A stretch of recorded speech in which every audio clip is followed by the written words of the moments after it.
حضرت बायजीद बस्तामी रहमतुल्लाह ताला अलैह का इंतकाल हुआ। उस जमाने में एक आदमी कफन चोरी किया करता था, कफन चोरी करता था, कपड़ा बड़ा महंगा होता था तो कफन चोर भी पैदा हो गए थे। और रात को देखते थे कहां किसी को दफन किया तो सवेरे जाके कफन चोरी करके ले आते। आपका इंतकाल हुआ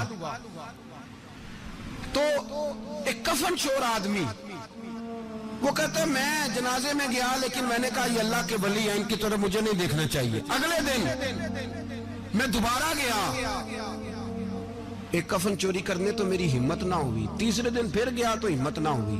कहते हैं चौथे दिन हुआ तो हजरत बायजीद मेरी ख्वाब में आए, कहने लगे चल बस कर अब ना चोरी करना। मैंने कहा हुजूर क्या हुआ? फरमाने लगे जिसने मेरा जनाजा पढ़ा अल्लाह ने सबकी बख्शिश फरमाई। तो अब तू बख्शा हुआ हो कि फिर चोरी करता है, खबरदार। हजरत राबिया बसरिया का विसाल हुआ। बीबी साहिबा का जब इंतकाल हुआ तो कफन चोर आ गया।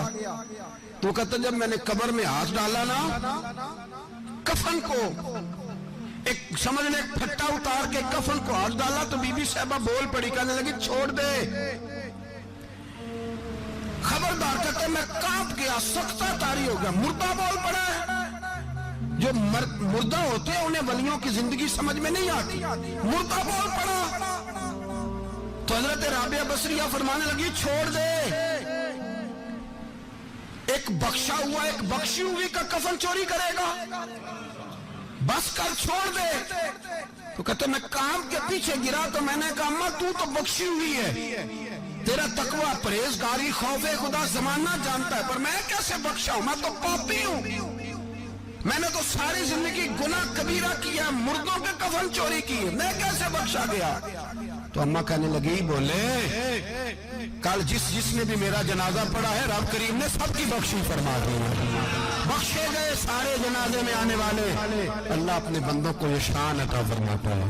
मेरे हजरत किबला आलम दोस्तों, ध्यानदारी से कहता हूं, मस्जिद में बैठा हूं इस वक्त, अगर वो वाली सीरत जो किताबों में हम वलियों की पढ़ते हैं वो अगर किसी शख्स में पाई जाती है तो वो मेरे शेख में पाई जाती है, मेरे हजरत में। अभी आप जब आए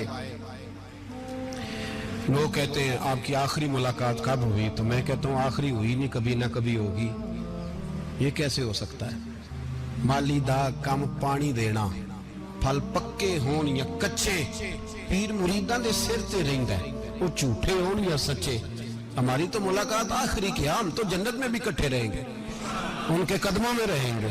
और हम अल्लाह से दुआ मांगते हो जन्नत मेरे किस कारी जिथे यार नजर ना आवे, ओ दोज़ख मैनू लख बहिश्ता जिथे सोना आवे जावे, तो वहां भी इकट्ठे होंगे।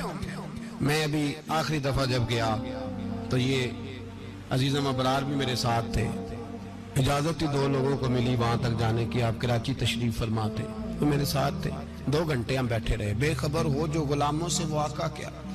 6, 7, 8 घंटे इंतजार करना पड़ा, शिकन भी नहीं आया। निकाह जी कहते हैं उसे बिठाओ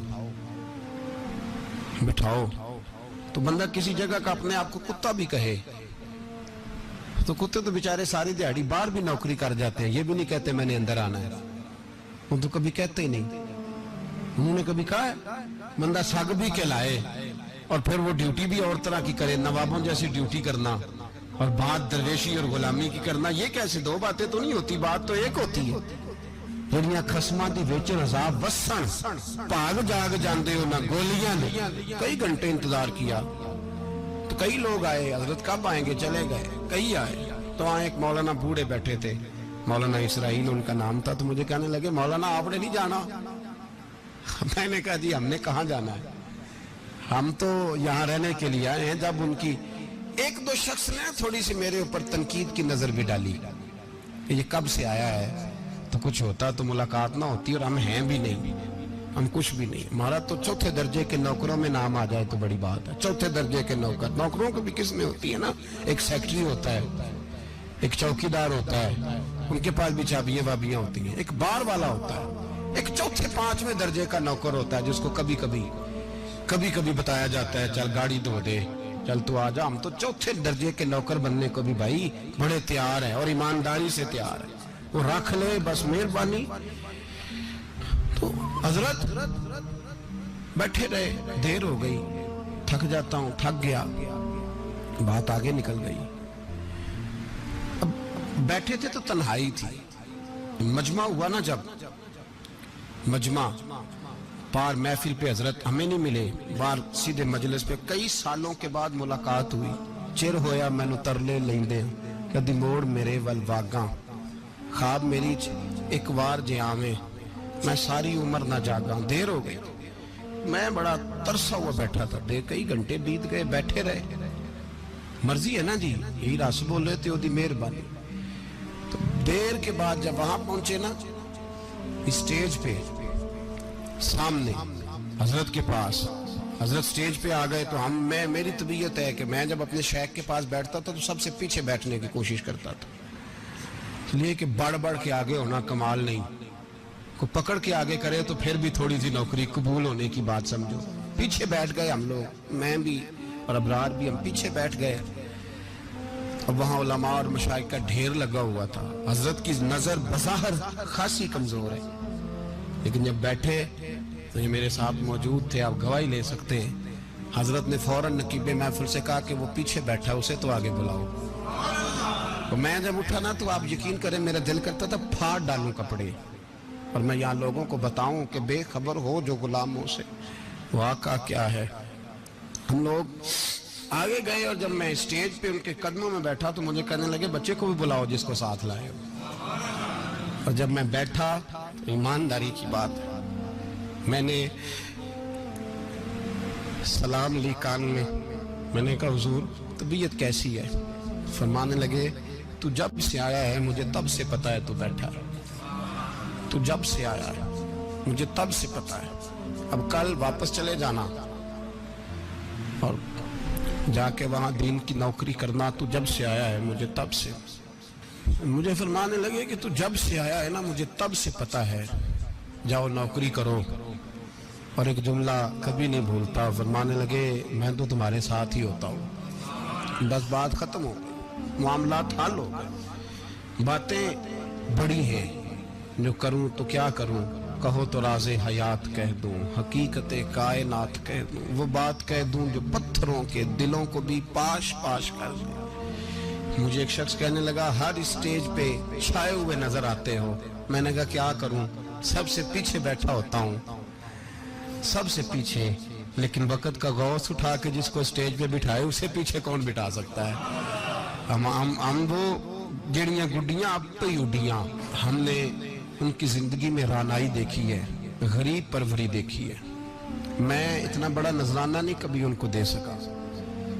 मैं के साल का बेटा हूँ, मैं तो अभी 9th क्लास में था, मेरे अब्बा जी पर्दा कर गए थे। मैंने बड़ी गुर्बत में वक्त गुजारा है, लेकिन मुझे उनके अरब और खरब पति मुरीद हैं। खरब वहाँ लोग करोड़ों रुपया लेके लाइनों में खड़े होते हैं।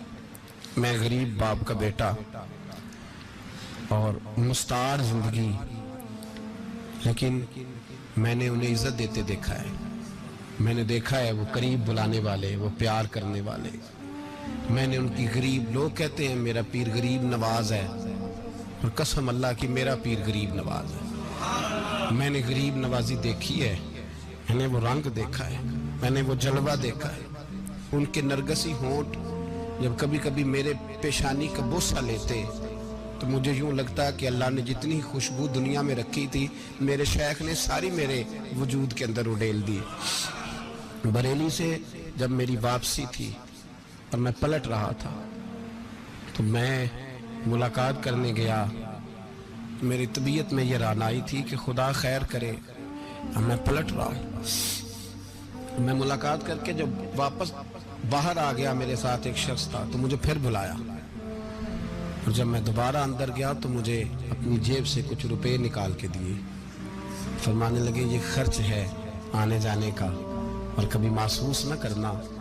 मुझे वो सब लोगों के बीच में देते तो मेरे लिए एजाज था, लेकिन मेरे जैसे गरीब को नवाजना भी और उसकी इज्जत का भी ख्याल करना, ये मकाम, ये रंग, मेरे पास करोड़ों बातें हैं, बल्कि मैं साफ कहूँगा कि उन्हीं की महफिल सवारता हूँ। चिराग मेरा है रात उनकी, मैं उन्हीं के मतलब की कह रहा हूँ। जुबान मेरी है बात उनकी।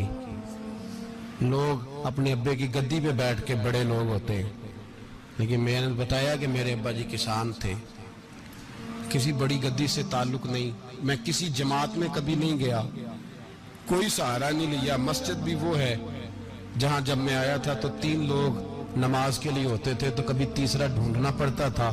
جتنے جلوے, جتنی رانائیاں, جتنا حسن, جتنی تازگیاں, اور میرے عزیزوں کے چہروں پر یہ جو نورانیت کا حسن آپ کو نظر آتا ہے نا, یہ میرے حضرت کی ہونٹ سے نکلی ہوئی صرف ایک دعا کا صدقہ ہے, صرف ایک دعا کا صدقہ ہے, صرف ایک دعا کا صدقہ. تو بھائی وہ کبھی کبھی یہ شعر پڑھتے ہیں نا میرے عزیز, تو وہ میرے لیے پڑھتے ہیں, میرے لیے شعر پڑھتے ہیں کہ جے کر سائیں وساؤن کچھ اجیاں نو پھر کیڑا مائی دا لال اجاڑ سکدا ہے. جے کر سائیں وساؤن کچھ اجیاں پھر کیڑا مائی دا لال. طاقت ہے کسی کی, ہمارے سامنے بھی کوئی کھڑا ہو سکتا ہے, کوئی باطل کوئی ہمارے سامنے بھی کھڑا ہو سکتا ہے. آپ یقین کریں جتنا دم خم اللہ نے میرے شیخ کی وجہ سے ہمارے سینے میں رکھا ہے, جہاں ہم ہوتے ہیں وہاں ہم ہی ہوتے ہیں. میں کوئی سہارا نہیں لیا زندگی میں, کسی کا نام لے کے اپنے آپ کو اونچا نہیں کیا. بس یہ تیری نظر کا کمال ہے اور میری زندگی کا سوال ہے. اور اس نظر پہ میں نے کہا مریں گے تو کفن پہ بھی نام لکھائیں گے, اور مریں گے تو قبر پہ کتبہ بھی تیرے نام کا لکھائیں گے, اور یہی جلوے لے کر کے انشاءاللہ جائیں گے, اسی نام سے پہچانے جائیں گے. اور انشاءاللہ وہاں بھی غلاموں کا رنگ نرالا ہی ہوگا. باتیں ہو ہی نہیں سکی, بھی تو ایک پہلو کھلا ہے, ابھی تو دفتر پیچھے پڑے. انشاءاللہ پھر ایک نشست رکھوں گا, ان کی باتیں پھر چھینوں گا, اور یہ باتیں ہوتی رہیں گی انشاءاللہ تعالی. مجھے لوگ پوچھتے ہیں ہر تقریر میں کہتے ہو میرے حضرت فرماتے ہیں, تو میں نے کہا کیا کروں, میں تو فرماتا ہی نہیں. آپ یقین کریں تیاری کوئی کرتا ہوں, جمعہ میں تقریر کوئی اور ہو جاتی ہے, وہاں کچھ اور, کتابیں کچھ اور دیکھ کے آتا ہوں, یہاں کچھ اور ہو جاتی ہے. پھر سمجھ آتی ہے کہ تو بولنے والا ہے ہی نہیں, کوئی اور ہے جو تجھے سبق پڑھاتا ہے, جو تجھے کہتا ہے اس طرح کر کے بات کر, اس طرح کر کے. ایک شخص مجھے ناروے سے رات فون کر رہا تھا, کہنے لگا حضرت صاحب آپ کی باتیں میرے سیدھے دل میں لگتی ہیں, اور یہاں بیٹھ کے صحیح ہو گیا ہوں, فیس بک پہ سن کے وجہ کیا ہے. میں کہتے مجھے بھی نہیں پتا, مجھے پتا ہو تو میں بتانا دوں, یہ مجھے نہیں پتا بھائی, مجھے کیا خبر کہاں یہ مسجد جو کہاں دنیا سے بھی دور ہے, اور کہاں ناروے, اور کہاں لندن, اور کہاں سارا زمانہ, اور کہاں یہ دنیا, ہمیں نہیں پتا. بس اتنی بات ہے کہ مالی دا کم پانی دینا, پھل کچے ہون یا پکے, تو پیر مریدان دے سر تے ہی رہندا ہے, جھوٹے ہون یا سچے, یہ پکی بات ہے, یہ کنفرم بات ہے. اور مجھے تو کبھی کبھی لگتا ہے وہ صرف میرا ہی خیال نہیں رکھتے, جو مجھ فقیر سے جو وابستہ ہیں ان کا بھی بڑا خیال رکھتے ہیں. کئی دفعہ مجھے اپنے کئی عقیدت مندوں مریدوں کے پیچھے ان کے جلوے نظر آتے ہیں. مجھے ایسے لگتا ہے جیسے چھا گئی ہے ان پر میرے حضرت کی نورانیت. مجھے رنگ نظر آتا ہے اپنے درویشوں میں ان کے حسن کا. بس دعا کریں تا ابد آستانہ یار رہے, وہ آسرا ہے غریبوں کا, وہ برقرار رہے, وہ آسرا ہے غریبوں کا, وہ برقرار رہے.